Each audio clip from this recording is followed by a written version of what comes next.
삶의 제목은 은혜를 구하는 자에게 은혜를 나누는 자로 되어 있습니다. 주어진 본문부터 함께 읽겠습니다. 창세기 33장 1절로부터 11절까지의 말씀입니다.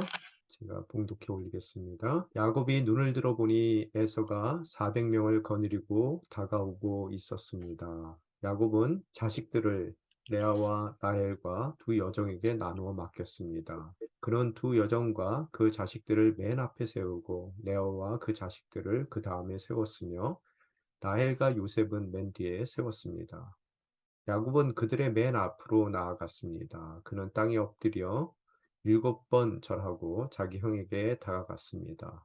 에서가 달려와 야곱을 맞았습니다. 그는 야곱을 부둥켜 안으며 두 팔로 야곱의 목을 끌어안고 입맞추었습니다.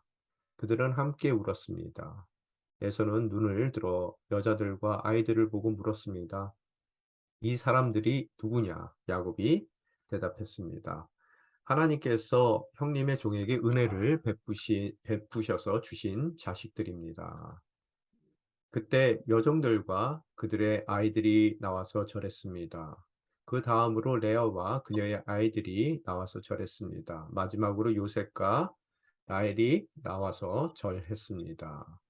에서가 물었습니다. 내가 만난 이 가축 무리들은 다 무엇이냐? 야곱이 대답했습니다. 제 주인이신 형님께 은총을 입고자 가져온 것입니다. 그러자 에서가 말했습니다. 내 동생아, 나는 이미 가진 것이 많다. 내 것이니 내가 가져라. 야곱이 말했습니다. 아닙니다. 제가 형님의 은총을 입었다면 제가 드리는 이 선물을 받아 주십시오. 저를 반갑게 맞아주신 형님을 보니 마치 하나님의 얼굴을 보는 것 같습니다. 제발 형님께 드리는 이 선물을 받아주십시오. 하나님께서 제게 은혜를 베푸셔서 저도 넉넉합니다. 야곱이 끝까지 권하자 에서가 받았습니다. 아멘. 오늘 읽으신 본문은 창세기에 해당되는 내용이죠. 여러분, 창세기의 내용이 뭡니까? 가장 큰 중요한 주제. 보통 창세기라는 이름 때문에요. 어, 사람들이 생각하기에 천지창조가 어, 이 창세기의 가장 큰 주제라고 생각하지만 뭐 천지창조에 대한 이야기는 1, 2장 뭐 조금 3장 부분까지 해서 몇 장 되지 않습니다. 그러면 창세기의 주된 내용은 무엇인가? 언약이라는 거예요. 언약. 그죠? 그래서 창세기뿐만 아니라 구약 전체는 언약의 역사죠. 누구의 역사예요? 이스라엘 민족의 역사이기도 하지만 그들에게 주어진 언약의 역사일 줄 믿습니다. 여기 약자가 붙었잖아요. 약속, 언약이란 뜻이죠. 오늘 본문은 한 민족으로서 이제 한 사람, 야곱이 아닌 한 민족의 조상으로서 이스라엘의 그 직접적인 시작이 어떻게 되는지, 또 그와 얽혀 있는 언약에 대한 이야기를 오늘 성경은 저에게 전해주고 있습니다. 같은 관점에서 봤을 때 성경 전체는 인간 역사를 통해서, 구약이 만약에 이스라엘 민족의 역사를 통해서 언약의 역사를 그렸다면 이 성경 전체도 인간의 역사를 통해서 하나님의 그런 언약에 관한 말씀이라는 거예요. 그 모든 인류에게 주신 하나님의 언약의 역사. 다시 얘기하면은 인간의 역사 가운데서 하나님께서는 언약을 주셨어요. 또 그 언약을 성실히 이행해 나가시고요. 이루어 가시고 또 언약을 성취하십니다. 그죠? 그래서 우리 인생 가운데서는 반드시 그 언약의 성취가 있습니다. 여러분이 반드시 결코 잊어서는 안 되는데요.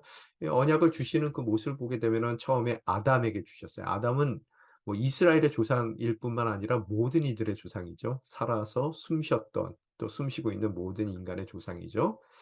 그래서 아담에게 하나님께서 언약을 주셨고 이후에 타락한 모든 인류를 지상에서 다 쓸어버리시면서 남겨진 노아, 우리도 어찌 보면 노아의 자손이죠.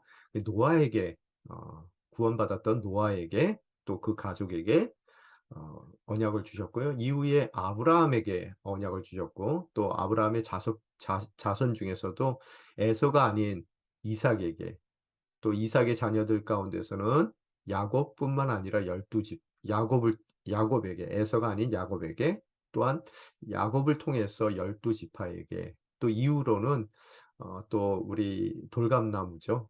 사도 바울의 표현에 의하면. 그래서 감람나무에 접붙임을 받은 이방인 교회에게 주어지는 언약이고, 그 언약을 성실히 이행하시는 하나님, 이루어 가시는 하나님, 또 새하늘과 새 땅이 임하는 바로 그날 그 모든 언약을 시키고야 마시는 하나님에 대한 스토리이죠. 그죠? 그래서 언약을 성취하고야 마신다고 말씀드렸어요. 그래서 제가 늘 드리는 말씀이, 세상 사람들하고 우리와 확연히 다른 것은 언약의 성취의 그날은 뭐예요? 여러분, 해피엔딩의 날이죠.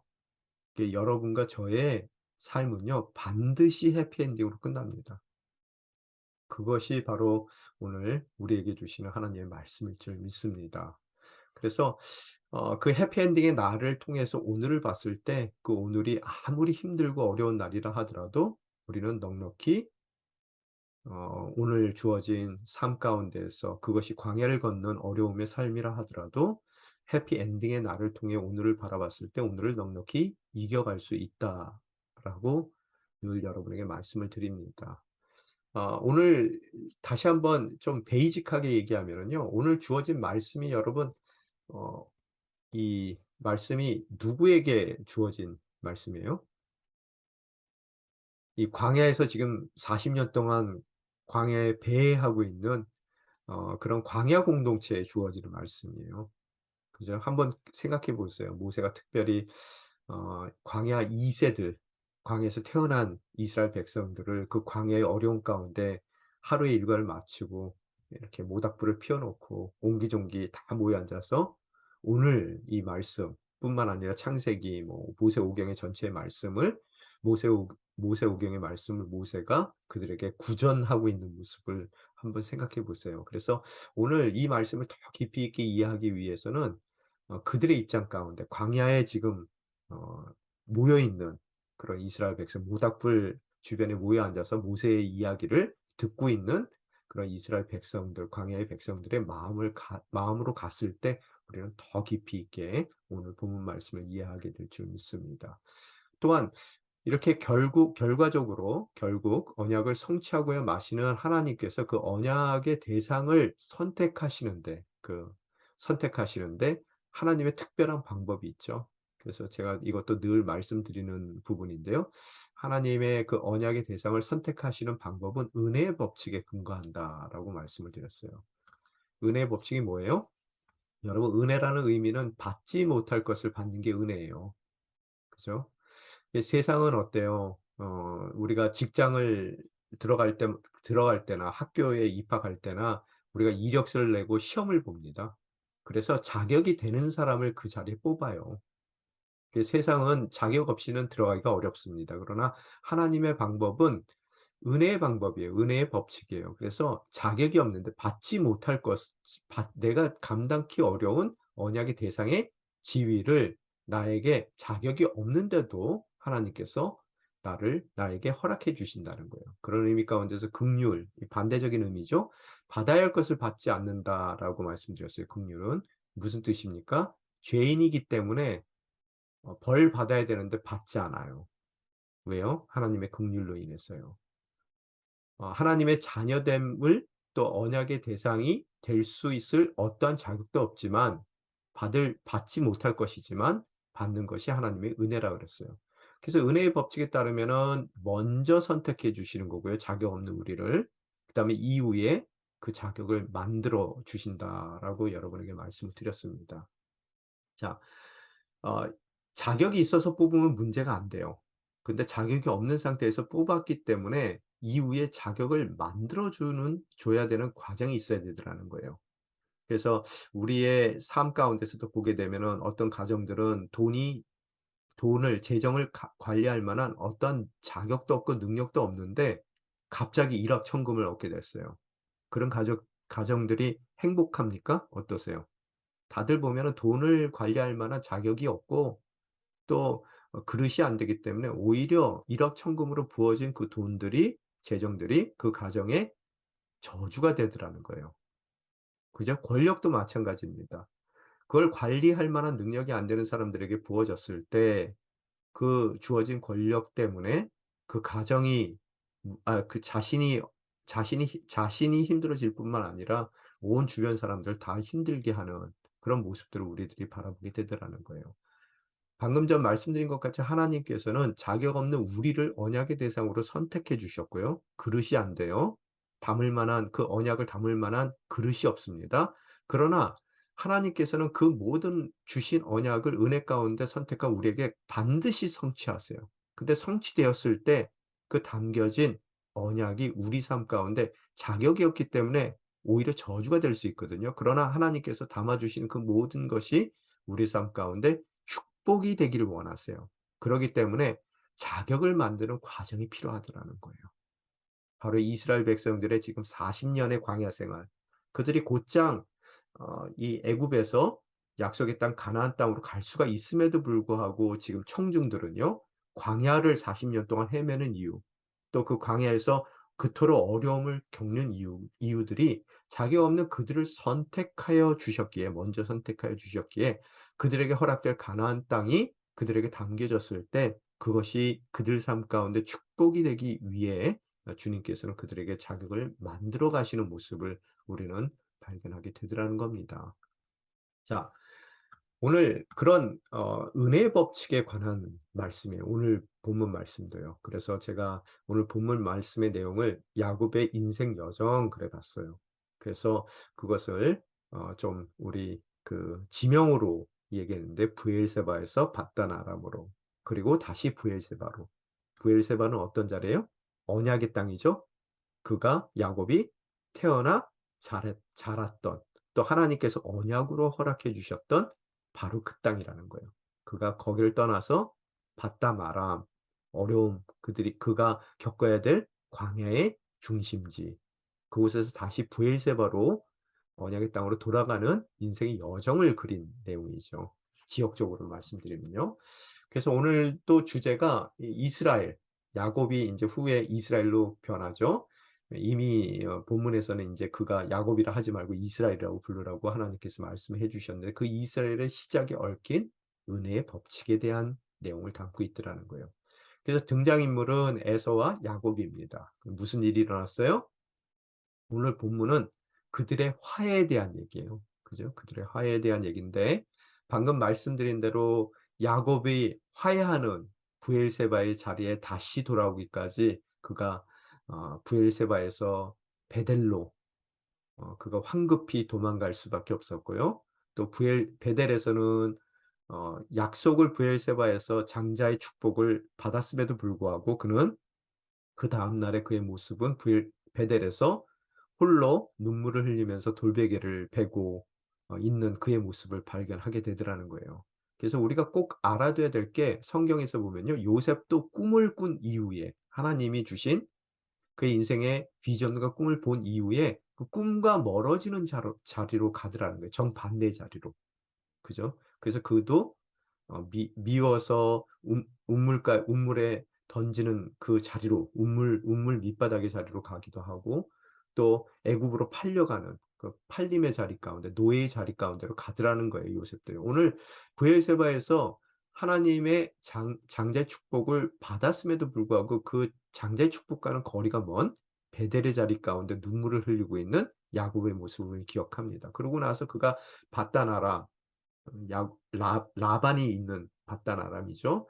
예, 그곳에 갔다가 이제 제가 오늘 요 부분에 대해서 다 설명을 간단하게나마 드릴 텐데요. 마하나임이라는 곳을 갔다가 야복 강가, 그가 분이엘이라고 불렀던 야복 강가, 그다음에 다시 브엘세바로 돌아오는 그의 화해 이야기. 그죠? 에서와의 화해 이야기입니다. 왜 화해를 해요? 시작은 장자권을 둘러싼 사건이죠. 그죠? 그래서 출생 과정서부터 또 성장 과정을 보게 되면은 너무나 하나님의 은혜가 묻어나옵니다. 태어나는 것도 물론 억울해요. 야곱 입장 가운데서 뭐 나이 차이가 있는 것도 아니고 쌍둥이로 태어나면서 어떻다고요? 에서는 뭐 몸이 붉다 그러고 온몸이 털로 북실북실하다라고 성경은 얘기하고 있죠. 야곱은 그렇지 않아요. 힐그래퍼, 그래서 형의 발꿈치를 잡고 태어났다라고 그러는데요. 여러분, 우리가 붉다라는 얘기는 뭐냐? 혈기왕성하다는 얘기예요. 그리고 털이 북실북실하다는 얘기는 남성답다는 얘기예요. 그래서 마초라는 의미입니다. 그럼 그 얘기는 뭐냐면요. 한마디로 얘기해서요. 에서는 태어날 때서부터 장군감으로 태어났다는 얘기예요. 딱 보니까 장군감이에요. 여러분 항상 성경에서 보게 되면은 또 우리 중요한 구약 성경에 에서와 비슷한 인물이 하나 있죠. 누구예요? 여러분 다윗 이전의 왕이었던 사울이요. 다른 이들보다 뭐가 하나 크다고요? 머리 하나 크다 그랬어요, 키가요. 그게 누가 보더라도 왕감이에요. 오늘 에서도 누가 보더라도 장작감입니다. 그리고 또 그가 자라면서 뭐 야곱이 편애하는데 그가 뭐 사냥해서 에서가 사냥해서 고기를 좋아해서 야곱은 에서를 사랑했다라고 성경은 써 있는데요. 그거를 지금 우리 표현으로 표현하자면요. 태어날 때서부터 장군감으로 태어났어요. 그런데 그가 자라면서 남들보다 뛰어났다는 얘기입니다. 어느 정도로 뛰어나요? 뭐 사냥을 다니고 그 당시에 뭐 이런 얘기를 하는데요. 지금 우리의 컨텍스트로 얘기하면은요. 뭐 국제 변호사가 됐어요. 그래서 전 세계를 누비고 다닙니다. 그리고 올 때마다 아버지에게 롤렉스 시계를 선물로 사다 주고요. 값비싼 선물들을 사다 준다는 얘기예요. 그러니까 아버지 입장이라면 기분 좋겠어요, 안 좋겠어요? 좋아요. 그 아들이 태어날 때서부터 장군감으로 태어났는데 막 하면서도 너무나 성공적인 삶을 그가 살고 있더라는 거예요. 반면 야곱은 밖에 나가지도 않고요. 빙빙빙빙 집에서 도니까 엄마가 그를 치근하게 여기고 물론 하나님이 말씀하신 것을 엄마는 기억해요. 그러면서 그를 편애하는 양쪽 부모님들이 아버지와 어머니가 편애하는 모습을 우리는 바라볼 수 있더라는 거예요. 그러고 나서 이 당연히 에서에게 가야 될 장자권이라고 판단됐던 바로 그것을 팥죽 한 그릇에 속이는 것으로써 이 장자권을 그가 야곱이 훔치게 되는 것이고 그러고 나서 그 일로 인해서 에서로부터 도망하는 삶을 살게 됩니다. 그래서 아까 말씀드린 대로 언약을 받은 다음 날이 베델에서의 밤이에요. 눈물을 흘리고요.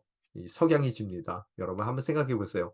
한 번도 가 보지 않은 바로 그곳에서 홀로 장자의 축복을 받았다라고 생각하지만 그곳에서 돌베개 흘리면서 눈물을 흘리고 있는 그리고 또 엄마의 사랑을 지극히 받던 사람이에요. 뭐 듬뿍듬뿍 듬뿍새 뭐 우리나라 동요들 있잖아요. 아마 그런 노래가 귀에 들리면서 엄마 보고 싶어서 눈물을 흘리고 뭐 그런 모습, 앞이 막막했던 야곱의 모습을 우리는 기억하더라는 거예요.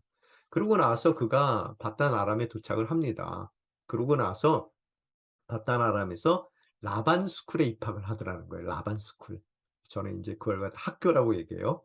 그래서 이 라반은 야곱보다 한 수 위죠. 더 남을 속이는 사람입니다. 그래서 속고 속이는 삶을 살게 돼요. 사랑하는 라헬과 결혼하기 위해서 7 년을 하루같이 일했습니다. 그죠? 그 결혼해서 보니까 그게 라헬이 아니라 레아예요. 또 그래서 라헬과 결혼하기 위해서 또 다른 7 년을 일하고 또 이들 사이에 정말로 큰 알력이 있어서 서로 자신들의 몸종을 이 야곱의 그 첩으로 들여 악이 낳는 그런 경쟁을 하는 이들의 모습을 바라보게 되더라는 거예요. 항상 우리가 알아야 될 것이요. 어 이 부모의 그 편애를 받고 산 사람들은요. 자기 가족을 이루더라도요. 거기서 편애하더라는 거예요. 그 편애 사슬을 끊어야 됩니다. 그럼에도 불구하고 그런 라반 스쿨의 그 어려움 가운데서도 참으로 희한한 것이요. 번성케 하시는 하나님을 바라볼 수 있어요. 이 30장 27 절에서 30 절에 보면요. 라반이 야곱에게 말했습니다. 뭐라고요? "여호와께서 너 때문에 내게 복을 주셔서 내가 부유하게 된 것을 알았다." 야곱이 라반에게 말했습니다. "제가 오기 전에는 외삼촌께서 가진 것이 조금밖에 없었는데 저 때문에 여호와께서 외삼촌에게 복을 주셔서 외삼촌께서 크게 번창했습니다." 외삼촌 누구예요? 라반이죠. 오늘 라반도 "너 때문에 내가 여호와의 복을 받았다."라고 얘기하고요. 또 야곱도 "나 때문에 라반 외삼촌 당신도 복 받은 거예요."라고 얘기하더라는 거예요. 번성케 하시는 하나님이에요. 그러고 나서 30장 마지막 부분에 가면 뭐라고 얘기하고 있어요? 야곱은 점점 더 번창하게 됐습니다. 많은 가축될 뿐 아니라 남종들과 여종들과 낙타들과 나귀들을 많이 갖게 됐습니다. 뭐 이 얘기가 우리가 감흥이 없어요. 성경을 읽으니깐요. 무슨 소리입니까? 지금 우리 시대로 얘기한다면요. 강남에 빌딩 몇 채 샀다는 얘기예요. 그죠? 이 정도로 번성하고 있는 야곱의 모습을 바라보게 되더라는 거예요. 그러고 나서 이제 하나님께서 라반스쿨에서 속임을 당할 만큼 당한 그에게 이제 "다시 돌아가라."라고 하나님께서 명령하시더라는 거예요. 31 절에 보게 되면 뭐라고 써 있습니까? 여호와께서 야곱에게 말씀하셨습니다. "내 조상의 땅, 내 친족들에게 돌아가거라. 내가 너희와 함께하겠다."라고 말씀하세요.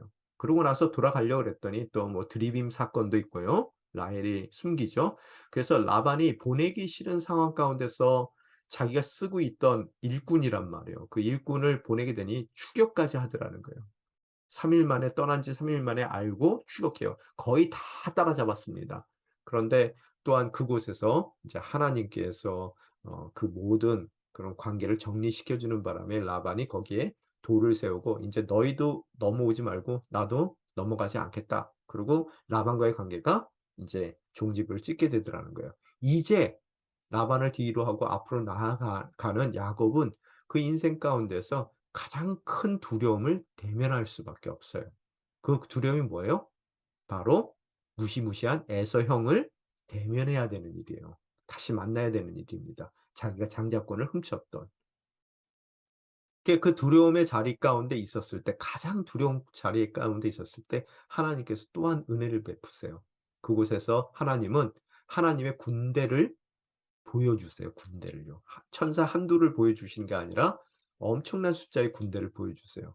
그래서 그 하나님께서 그에게 군대를 보여주신 그 자리를 뭐라고 불러요? 마하나임이라고 불러요. 이 무슨 뜻입니까? 하나님의 군대라는 그런 의미예요. 그래서 그곳에서 하나님의 군대를 봅니다. 그러면은 뭐라고 생각해야 돼요? '야, 내가 지금까지 내 스스로 해쳐왔다.'라고 생각하지만 하나님께서 천군천사를 날 둘러 주셨구나. 그럼 앞으로도 내 인생 가운데 두려운 자리로 가긴 하지만 '내가 담대히 나아갈 수 있겠구나.' 뭐 이렇게 생각을 해야 되는데 어때요? 그다음에 이 야곱의 모습을 보게 되면 에서가 온다는 소식을 들어요. 근데 에서가 혼자 옵니까? 어떻게 와요? 400 명의 군사를 끌고 자기 그 뭐야 식솔들을 끌고 어 지금 달려오고 있다는 소식을 들어요. 여전히 야곱의 방식을 취합니다. 뭐라고 써 있어요? 2절에 보면은 뭐라고 써 있습니까? "야곱은 혹시 내가 앞서 보내는 이 선물로 형의 마음을 누그러뜨리게 한 다음에 만나면 형이 나를 용서해 주지 않을까?"라고 한 것입니다. 뭐 웃는 얼굴에 침 못 뱉겠지 '선물을 주게 되면은 형이 날 용서하지 않을까?'라는 또 장깨를 쓰더라는 거예요. 그래서 그런 마음으로 뭐 선물을 준비하고 선물을 앞서 보내는데 결국 야복강 강가에 도착하게 됩니다. 여기가 그의 인생 가운데서 가장 큰 변곡점이죠. 그죠? 야복강 강가에서 도착해서 그가 먼저 자기 가족들을 나눠요. 그죠? 누굴 어떻게 나눕니까, 여러분? 참 야곱다운 나눔을 해요. 앞에다가 선물들 다 보내면서요. 가축이랑 다 보내면서 뒤에 여종과 여종의 자식들, 자기가 빌하와 누구죠? 예. 그 다 자녀들을 맨 앞에 세우고요. 그다음에 쪼끔 거리를 뛰어서 누굴 세워요? 레아와 그 자식들을 세우고요. 또 뛰어서 누굴 세워요? 자기가 사랑하는 라헬과 요셉을 세워서 보내고 자기는 지금 뒤에 남아 있어요. 먼저 다 야복강을 건너게 하고요. 자기는 '아 두렵다. 내가 왜 이렇게 그룹을 나눴어요?' 만약에 에서가 400명 데리고 달려와서 그 용맹스러운 에서가 이 선물하고 가축들 탁 치면은 나머지 가족들 도망가는 거예요. 또 그게 안 돼서 만약의 경우 종과 자녀들을 치게 되면 그 사이에 인제 레아와 라헬의 자녀들 함께 도망가는 거예요. 또 그게 안 되면은 레아와 자녀들까지도 뭐 도륙을 당하겠지만 라헬과 그 자녀들과 요스 야 야곱은 도망갈 수 있단 말이에요. 그런 계획을 세우고 다 앞서 보낸 다음에 지금 야복강 강가에서 혼자 있는 거예요. 그때 야곱은요. 야코프예요, 야코프. 그게 heel grabber 그런 뜻인데요. heel grabber라는 뜻은 뭐냐 하면은 이 뒤꿈치 잡은 자라는 의미죠. 그게 한국말 표현으로 고대로 한다면은 뒤통수 치는 자예요, 이 의미가요. 그래서 남의 그 넋 놓고 있었을 때 그 가장 그 약점을 잘 파악해서 고걸로 자기가 원하는 것을 얻어내고야 마는 그런 속임수를 쓰는 자라는 그런 의미죠. 야코프. 근데 야복이라는 그런 지명은요. 야 야보크예요. 야보크. 이 야곱, 야보크. 그다음에 씨름이라는 그런 단어는요. 제가 인제 보여 드릴게요. 야바크라는 단어입니다. 그래서 여기에 인제 히브리 사람들이 좋아하는 언어 유희가 들어가 있는 거예요. 그래서 야코프가 야박 야보크에서 야바크 하는 거예요. 예 원어로 보면 이렇게 재밌는 게 있는데요. 그게 야보크라는 뜻은 무슨 뜻이냐면 emptying 이라는 뜻이에요. 비워내다라는 뜻이에요. 그 씨름이 정말로 씨름하는 건지 아니면 은유적으로 그가 하나님께 매달리며 기도했던 건지 울고불고 매달리며 기도했던 건지는 잘 모르지만 그 씨름을 통해서 야복이라는 장소에서 어떻다고요? 야곱이 이제는 비워내야 될 모든 것을 다 비워내고 야복강을 건너야 된다는 의미를 갖고 있어요. 그래서 그 처절한 시름 가운데 비로소 야곱은 이스라엘이 되더라는 거예요. 속이는 자 야곱, heel grabber가 뭐가 된다고요? 믿음의 조상 이스라엘이 되더라는 거예요. 그래서 그를 통해서 한 민족을 정말로 이루세요. 나라를 국가를 이루신단 말이에요. 그런데 그 과정 가운데서 하나님께서 엉덩이뼈를 어긋나게 하시죠. 무슨 소리예요? 의미가 있어요, 이것도요. 여러분, 야곱은요, 속이는 자지만 자기의 계획대로 잘 안 되잖아요? 그럼 도망가는 사람이에요. 그래서 그는 에서에게로부터 도망갔던 사람이고요. 또 방금 바로 직전까지 라반에게서 도망갔던 사람이고요.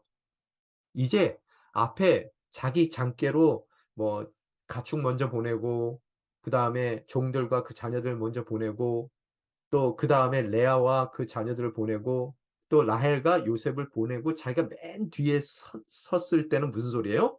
앞에서 뭔가 자기 계획대로 잘 안 된다면은 도망가고자 했던 사람이에요.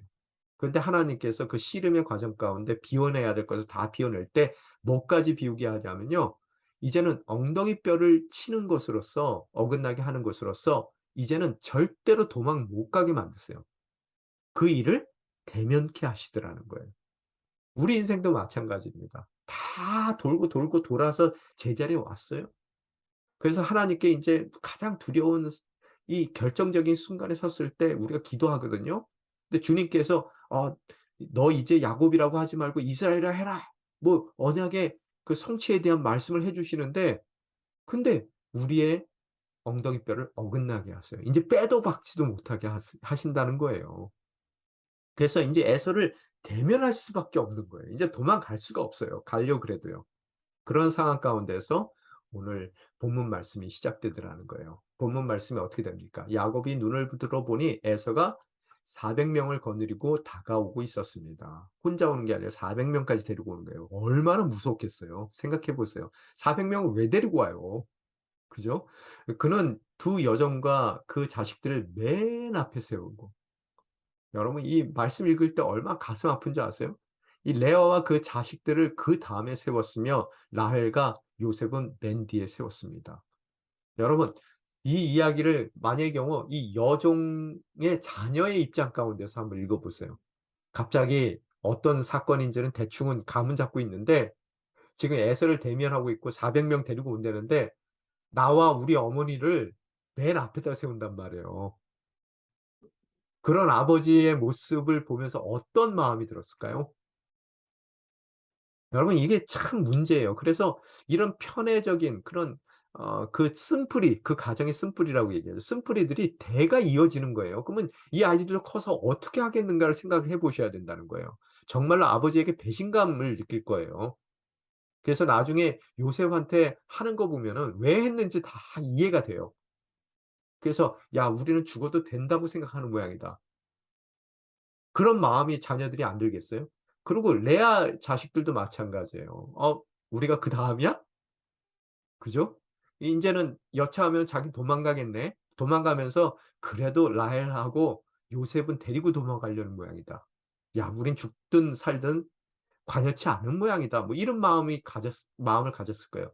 그런데 오늘 철저히 야곱인 모습이 보이는 것 같은데요. 이미 야복강은 건넜어요. 그런데 다행스러운 모습이 나와요. 3 절에 보니까 뭐라고 써 있어요? 야곱은 그들의 맨 앞으로 나아갔습니다. 여러분 얼마나 다행스러운지 몰라요. 지금 그렇게 해 가지고 아들들 마음 가운데 너무나 이 불편한 마음이 있었을 거예요. 아버지에 대한 배신감이 있었을 텐데 평소 같으면 그냥 갈 텐데 아버지가 지금 자기네들을 이렇게 저기서 에서가 400명 이끌고 오는 것을 눈에 보이니깐요. 자기들을 이렇게 지나쳐서 맨 앞으로 지나가더라는 거예요. 지나서 맨 앞으로 가더라는 거예요. 어떻게요? 다리를 쩔뚝쩔뚝거리면서요. 지금 자녀들 마음 가운데 어떤 생각이 들지 여러분이 고민해 보셔야 돼요. 그죠? '이건 뭐지? 내가 알았던 우리 아버지인가?' 그죠? 지금은 인제 다리도 불편해서 저 앞으로 가면은 절대로 못 도망가는데 지금 쩔뚝쩔뚝 다리를 절면서요. 자기네들을 지나가고 있어요, 옆을요. 그래서 앞에 맨 앞에 씁니다. 그러고 나서 멀리서 에서가 점점점 다가오는 것을 보고 가까운 근거리에 다가오자 어떻게 한다고요? 땅에 엎드려 7번 절하며 자기 형에게 다가갔습니다. 여러분 이 땅에 7번 절한다는 게 7번 연이어서 절했다는 얘기가 아니라요. 이거 뭐 우리 텔레비 보면은 이 뭐 어디죠? 네팔 뭐 이런 데 가면은 오체투지 하죠. 한 발짝 걷고 배를 바닥에 깔고 이렇게 누웠다가 다시 일어나 가지고 또 걷고 또 배를 깔고 뭐 이런 거 있잖아요. 그 비슷한 모습인데 고대에는 그것이 왕에게 하는 겸손의 표현입니다. 그죠? 오늘 이 오체투지하듯이 7번 절하면서 7번이라는 꼭 7번이라는 얘기가 아닐 수도 있겠죠. 많은 절을 하면서 오는 그의 모습을 보는 에서의 입장이 어떻겠느냐는 거예요. 여러분 같으면 어떻겠어요? 이미 오랜 여행길을 왔습니다. 그것도 쫓기며 달려왔어요. 그죠? 그러고 나서 인생에서 가장 두려운 인제 그 자리에 나아가야 되는 입장 가운데서 밤에 잠도 못 잤을 거예요. 그래서 막 초췌한 모습일 겁니다. 쫓기듯이 막 달려왔고 추격을 받으면서요. 또 근심걱정으로 잠도 못 자고요. 거기다가 지금 인제 엉덩이 뼈도 어긋나 가지고 쩔뚝쩔뚝거리면서 와 가지고 바닥에 배를 착 깔고 또 일어나 가지고 쩔뚝쩔뚝 배를 깔고 이 모습을 보며 에서의 마음에 어떠한 느낌이 있었을지를 우리가 생각해 볼 수 있더라는 거예요. 그죠? 자 그랬더니 뭐 그 모습이 안쓰러워서 지금 그 달려올 때는 어떻게 "내가 너 가만히 안 두겠다." 그래서 달려왔지만 뭐 지금 마음이 바뀌었는지는 모르겠어요. 근데 많은 학자들은 에서가 이미 마음이 바뀌었다라고 얘기하고 있어요. 용서했다라고요. 거기에 대해서 좀 얘기를 할 텐데요. 4 절에 보니까 에서가 달려와요. 그리고 야곱을 맞았습니다. 그는 야곱을 부둥켜 안으며 두 팔로 야곱의 목을 끌어안고 입을 맞췄습니다. 여러분 어디서 많이 듣던 단어들 아니에요? 달려와서 맞이하고 부둥켜 안았고 목을 끌어안고 입을 맞췄어요. 어디서 들어봤어요? 이 얘기요. 익숙하지 않으세요? 신약에 오게 되면은 예수님께서 복음서에서 예화를 하나 드시죠? 누구 예화예요? 탕자의 비유요. 그죠? 거기서 아버지가 그 탕자가 돌아왔을 때 달려가 맞이하고 부둥켜 안고 목을 끌어안고 입을 맞췄다는 얘기가 나와요. 아마 예수님께서 이 구약의 구절을 머릿속에 연상하시면서 아마 탕자의 비유를 말씀하셨던 것 같아요. 그래서 에서가 용서를 했어요. 뭐 입을 맞추고 끌어안고 함께 울었단 말이에요. 여러분 얼마나 그 그림을 한번 그려 보세요. 그걸 지켜보고 있는 그 아들들 특히 그 맨 앞에 섰던 애들이요. 그죠? 그런 애들의 마음이 어떨지를 이거 오늘 참 이 창세기가 굉장히 그 드라마틱합니다. 그래서 그 모습을 보는데요. 실컷 끌어안고 울다가요. 나중에 요셉도 또 자기 형들과 끌어안고 울죠. 그런 뭔가 이 드라마틱한 장면 가운데서 에서가 실컷 울고 나서 눈을 들어 여자들과 아이들을 보고 물었습니다. "이 사람들은 누구냐?" 야곱이 대답했어요. 하나님께서 형님의 종에게 종이라고 표현했어요. "은혜를 베푸셔서 주신 자식들입니다." 아직까지 그가 그의 야곱의 마음은 이 자신을 종으로 표현하고 있어요. 그 탕자의 비유 마찬가지죠. 그때 어떤 일이 일어나요? 6 절에 보니까 여종들과 그들의 아이들이 나와서 절했습니다. 다음으로 레아와 그녀의 아이들이 나와서 절했습니다. 마지막으로 요셉과 라헬이 나와서 절했습니다. 여러분 패싱해서요. 앞에 나아가서 7번 절하고 형을 맞이했던 아빠의 모습을 바라본 애들이요.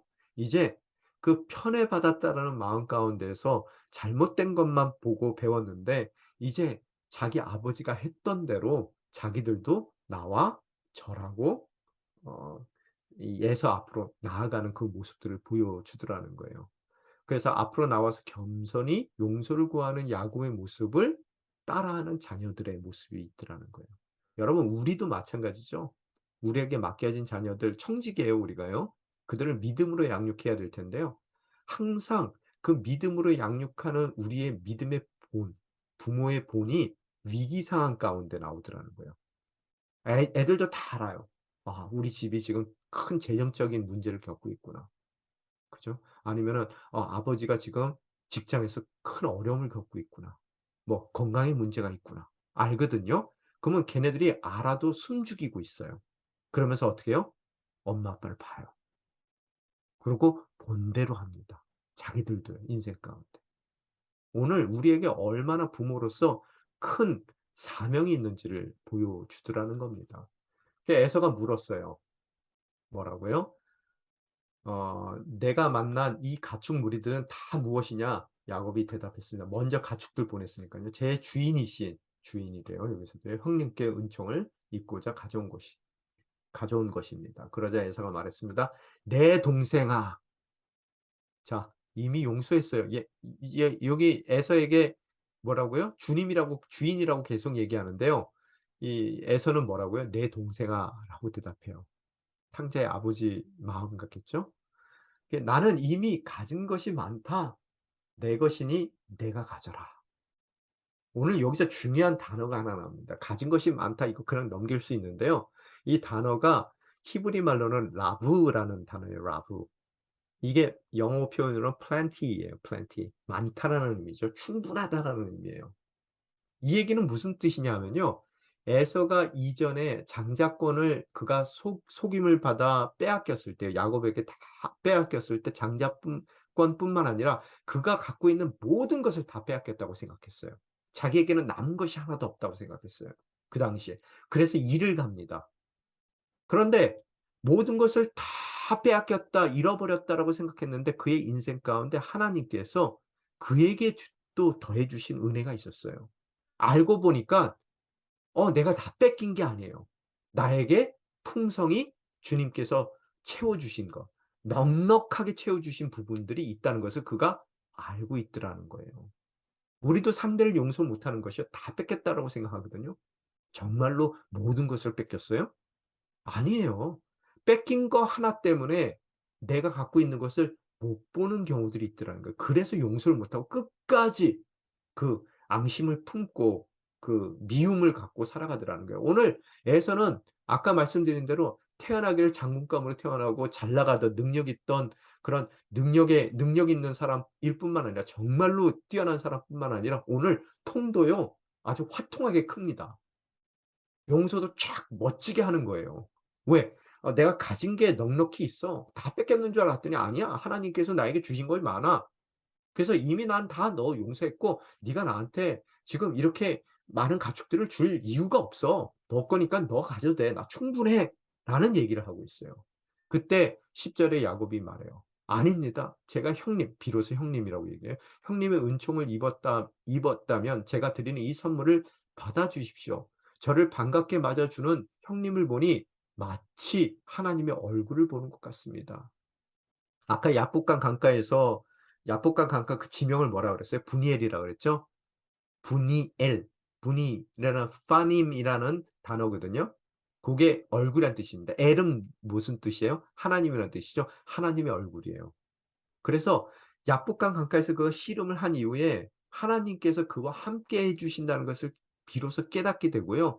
그동안 내가 두려움의 자리 내 능력으로 벗어나 보려고 왔지만 이제는 하나님께 모든 것을 맡깁니다.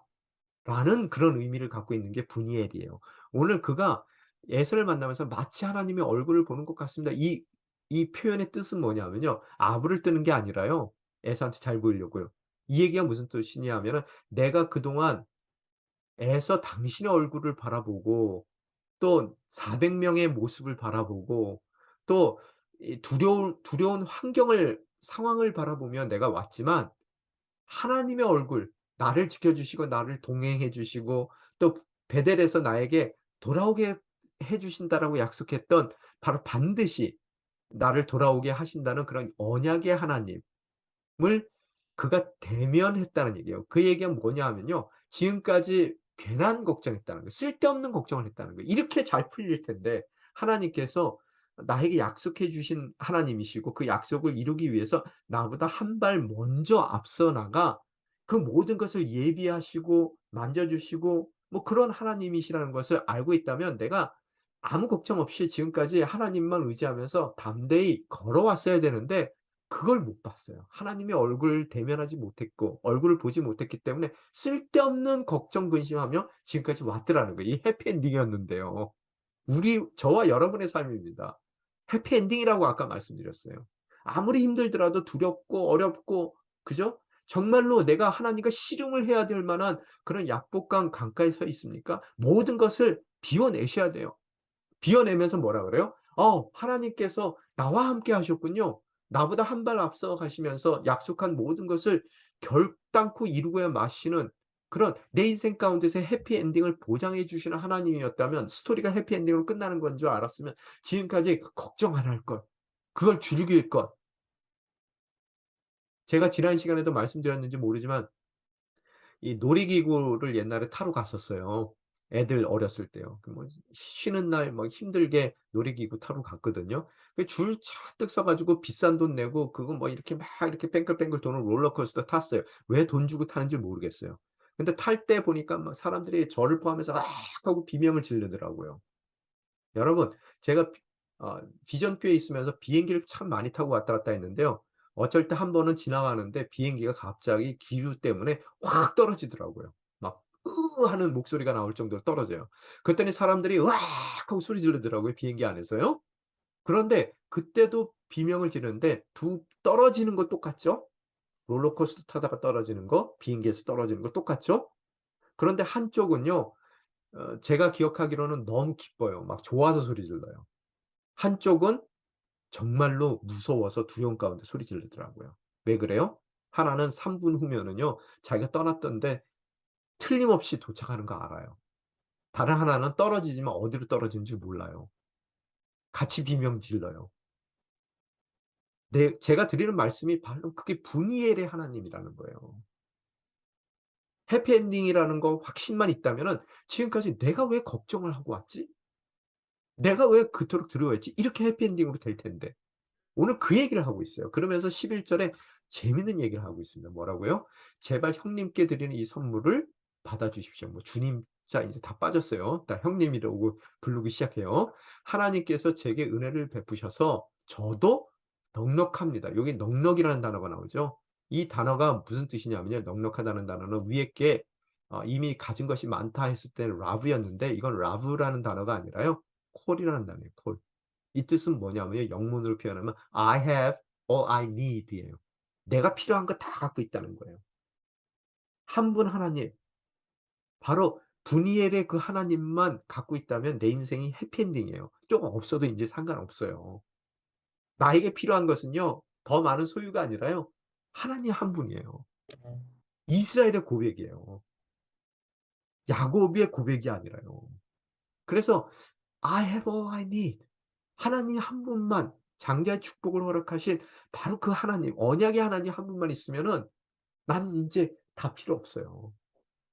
그 얘기를 하는 거예요. 그래서 내가 갖고 있는 소유 다 다른 소유는 다 에서 형님이 다 가져도 돼요. 그 얘기를 하고 있습니다. 너무 멋지지 않으세요? 에서의 용서뿐만 아니라 이제 전적으로 야곱에서 아직도 인제 앞으로 펼쳐지는 얘기 가운데서는 인제 또 그가 이스라엘이 됐다가 또 야곱으로 돌아가는 그 모습을 우리들이 바라보는데요. 하여간 오늘 이 모습은 너무나 멋진 이스라엘의 야곱이 아닌 이스라엘의 모습입니다. 자 오늘 이 이야기가 광야 백성들에게 어떤 의미냐는 거예요. 오늘 지금 광야에서 40년 동안 지금 헤매고 있는 이들에게 어떤 의미일까요? 또한 오늘 우리 인생 가운데 주는 의미가 뭘까? 그리고 오늘 저는 정말로 심각한 질문이 뭐냐 하면요. 에서 보면은 너무 멋지지 않으세요?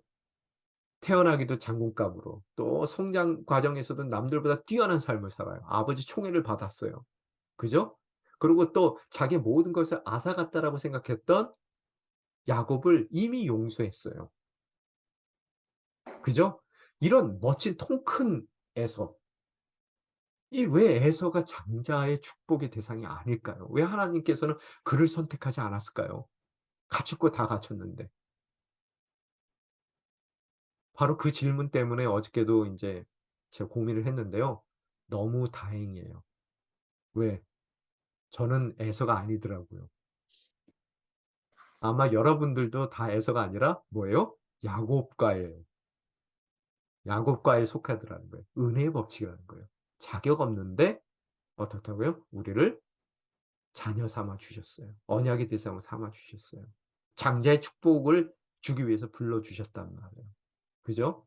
그래서 오늘 우리의 삶이 광야의 현장 가운데 있어요. 광야의 백성들에게는 40 년이 걸렸지만 야곱이 이스라엘이 되기 위해서는 20 년의 세월이 흐릅니다. 그죠? 너무나 연약한 우리들 할 수 있을지, 과연 우리들이 봤을 때 야곱과 같은 우리의 인생 과연 가능할까? 하나님의 언약을 소중히 여기고 갈망할 때 하나님께서 반드시 우리의 삶 가운데 은혜 가운데 선택하신 우리를 우리의 삶을 통해서 그 언약을 시켜 주실 것이고 또 성취되는 그 언약이 우리 삶 가운데 담길 때 그것이 저주가 아닌 축복으로 담기게끔 오늘 우리의 광야의 생활을 허락해 주실 줄 믿습니다. 근데 오늘 반드시 알아야 될 게요. 야곱과 같이 장자권 받았을 때 우리를 기다리는 것은 베델에서의 밤이에요. 또 우리가 가장 두려운 자리로 나아갈 때 우리에게 허락해 주시는 것은요. 우리는 도망갈 수 있게끔 더 튼튼한 다리가 필요할 그 시점에 엉덩이 뼈를 어긋나게 하세요. 그죠? 그럼으로써 진정 야곱이 그 모든 것을 대면하는 것으로서 이 이스라엘로 거듭나는 그 자격을 만들어 가시는 하나님의 모습을 바라보게 됩니다. 하나님을 찬양하시며 또 우리 삶 가운데 허락하신 이 모든 광야에서의 삶 또 우리가 가장 두려운 그 시간에 오히려 우리의 그 엉덩이뼈를 어긋나게 하는 것으로써 대면하면 하지 않으면 안 할 수 대면하지 않을 수 없게끔 만드시는 그런 하나님의 섭리를 바라보시며 그 자리에서도 분이엘의 하나님을 기억하며 쓸데없는 걱정 안 하고 근심하지 않고 담대히 나아가시는 저와 여러분이 되시기를 주님의 이름으로 축원합니다. 기도하겠습니다. 참 좋으신 하나님 아버지 감사합니다. 야곱과 같은 우리의 인생 아무 자격이 없지만 주님께서 주님의 언약의 대상으로 삼아 주시고 또 우리 삶 가운데 반드시 그 언약의 모든 축복을 담아 주실 터인데 그 모든 담기는 언약의 성취가 우리 삶 가운데 자격 없는 우리의 인생 가운데 축복이 되게 하기 위하여 또 오늘 우리의 삶을 광야로 이끄십니다. 오늘 행여 저희들 베델에서의 눈물 흘리는 밤을 지새고 있습니까? 나반 숲굴에 입학하여 정말로 우리의 뾰족뾰족한 부분들, 다듬어져야 될 부분들을 주님께서 우리의 곤고함을 통해 다듬고 계십니까? 또 오늘 우리가 정말로 우리의 삶 가운데 가장 대면하기 어려운 두려움의 시간을 대면할 때 씨름하고 있는 우리들의 엉덩이 뼈가 어긋나도록 하십니까? 오늘 다시 한번 우리 삶의 자리 가운데 분이엘의 하나님, 또 마하나임의 하나님, 천군 천사로 우리의 삶을 둘러주시고 반드시 우리에게 언약한 모든 것을 축복으로 담아 주시는 것으로서 해피 엔딩을 우리에게 보장하시는 분이엘의 하나님을 기억하며 어떠한 상황 가운데서도 담대히 나아갈 수 있는 복된 주님의 자녀들이 될 수 있게 도와주시옵소서. 이 모든 말씀 우리 주 예수 그리스도의 이름으로 간절히 기도드리옵나이다.